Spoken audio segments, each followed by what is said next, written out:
Hi guys, welcome or welcome back to my channel, and today I am going to talk about what makes a book a 5-star book.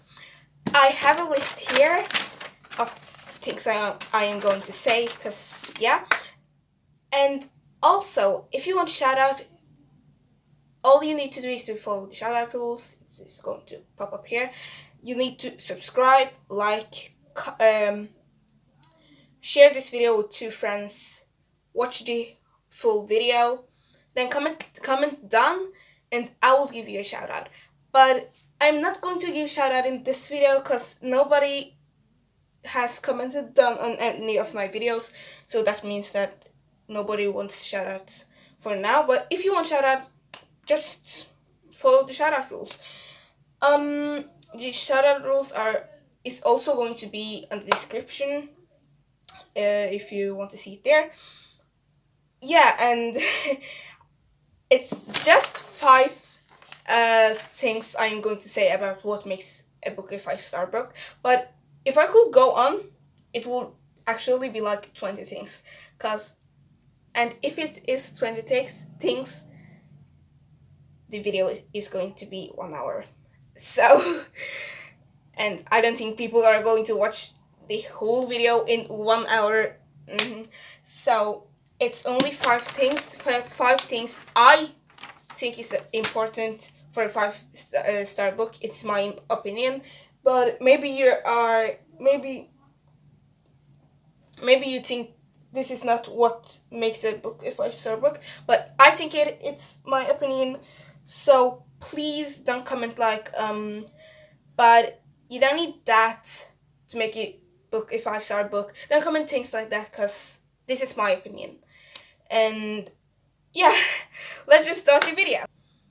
Okay, so the first thing you need to make a book a 5-star book is the things that happens in A or the book needs to be described very well. If it isn't described very well, I'm sorry, but I am not going to read the book. It needs to be described very well. If it isn't described very well, then I am going to lose interest in the book, and then I won't read the book. I like books with good explanations. So if you need to describe where the things are happening, how it looks, take Twilight, the Twilight book as an example. Everything is described. So that's why Twilight is my favorite book or series. So just describe what is happening in the book, because if you don't describe what is happening, if you don't describe the people, the characters, then I'm going to lose interest in the book very fast. But if you describe what the people are wearing, where you are, how it looks, and the place you are, what you are wearing, things like that, small but important things. This is very important, because if you don't have this, I don't think it's only me, but many people are not going to read your book, or I will not be interested in that book.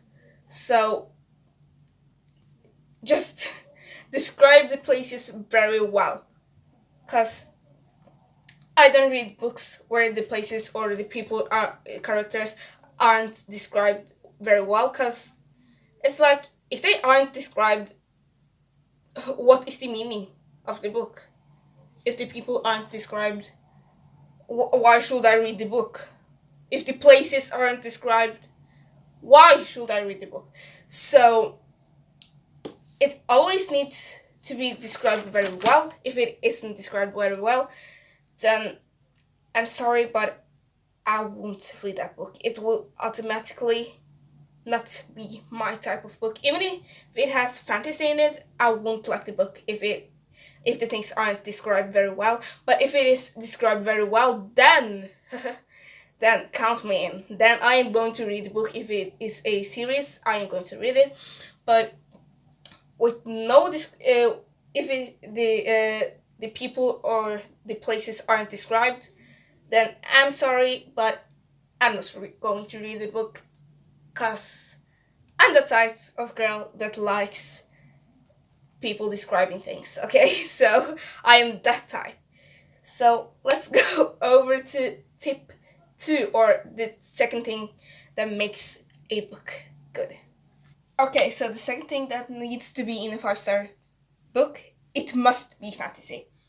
If it isn't fantasy, then by I'm out. It's automatically a zero. Because, okay, most of my subscriber knows that I love fantasy. My passion is fantasy. Every book I read needs to have fantasy. If it don't have fantasy, then bye. I do not read other books than fantasy. And let's take Twilight as an example again. Twilight has fantasy, too much fantasy, and I love it. It's fantastic. I don't know how Stephanie Meyer can put so much fantasy in one book, but that's the kind of fantasy I like walls, vampires, things like that. I love it. And most books I have read has fantasy, but not that much. And if I would rate the books that has a little fantasy, it will be like a 3 stars, because I love too much fantasy in a book. If it is like fantasy in one part, then the other part it isn't fantasy anymore, then I don't like it. Books needs to have fantasy. Just like Stephanie Meyer, I don't know how she does this, but most of her books is fantasy, and she's a bestseller author. Everyone knows that. She has fantasy. People love fantasy. I do. I love, literally love fantasy. Fantasy is my thing. I love fantasy. It's my thing. Seriously. And yeah, if fantasy is in a book, then count me in. I am going to read it. But if it's like a little fantasy, then I don't think I want to read the book. So yeah. Yeah. Let's go on to the third thing that makes a book a 5-star book. Okay, so this third tip or thing is very helpful to me. The book needs to make me want to go back to it, the book, always. If the book does that, then it's automatically a 5-star rated book. Because when I read or when I do nothing, I usually think about one book I like, and then I'm like, okay, let me go back to the book and read it, because I love books, especially fantasy, as I said before. And if the book makes me want to go back and read it, then the book is nice. Okay, I will use Twilight on many of these examples. Like Twilight, when I read Twilight, I'm done reading the series. When I read Twilight, I always, when I dropped this book, I was like, no, I can't drop this book. I love it. I need to read more. And it's like Twilight is the best example of a 5-star book. If every author was like Stephanie Meyer, then I would be happy. I would be so happy. So it needs to make me want to go back and read the book. That is what automatically I would put as a 5-star book. Because the only books that makes me want to go back and read more is interesting books, fantasy books. They need to be interesting. If it isn't interesting, then bye. Bye. Okay, so yeah, that's the third thing I usually think needs to be a 5-star book. That's the third thing that needs to be in a 5-star book. Okay. So the fourth thing is that I need to be able to relate on some things that happens in the or a book. Because if I relate to something that happens in a book, then I love it. Because when something has happened to me and it happens to a character in a book, then I'm like, okay, this has also happened to me. Go on, don't struggle, things like that, and it automatically makes me like the book, makes me want to rate it within 5. And I I don't know how to say this, but if something has happened to a character that has happened to me, then I automatically love the book. I don't know why. Even if it isn't interesting, but something that has happened, that has or is going to happen to the character, has happened to me, then I automatically like the book. Um, I think this is very important because if you don't relate to anything, then what's the point? If you don't relate to anything in a book, what's the point of reading it? That's what I ask myself and ask you guys. If we don't relate to anything in a book, why are we reading the book?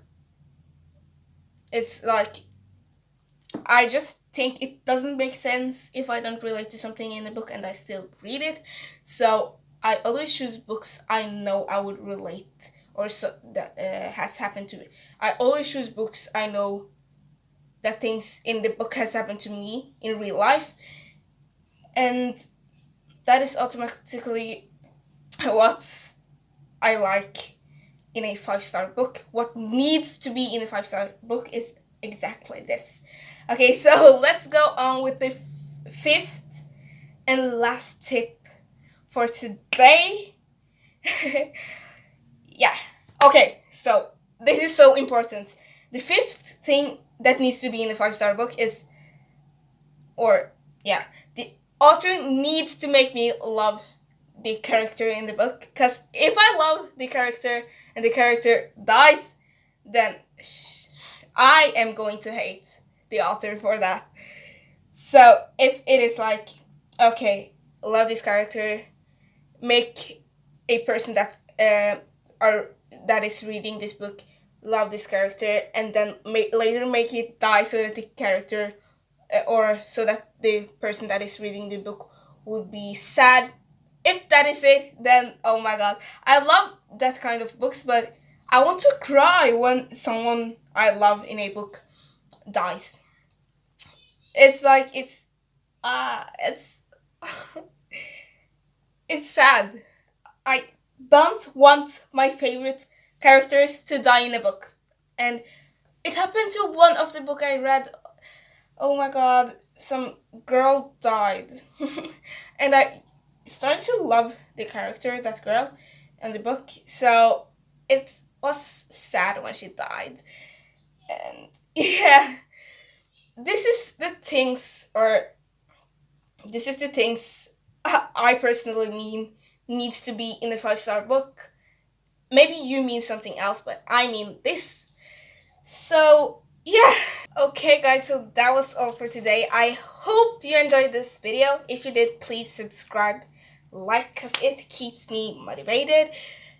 And if you want shout outs, the shout out rule is going to pop up here. The only thing you need to do to get shout out is watch the whole video, subscribe, like, turn on the bell notification, share with 2 friends, and that's the only thing you need to do to get shout out. Please subscribe. And I also post on just Fridays now because, school and things, so I can't post too much. But I only post on Fridays now. I really hope you enjoyed this video. I'll see you in my next video. Bye!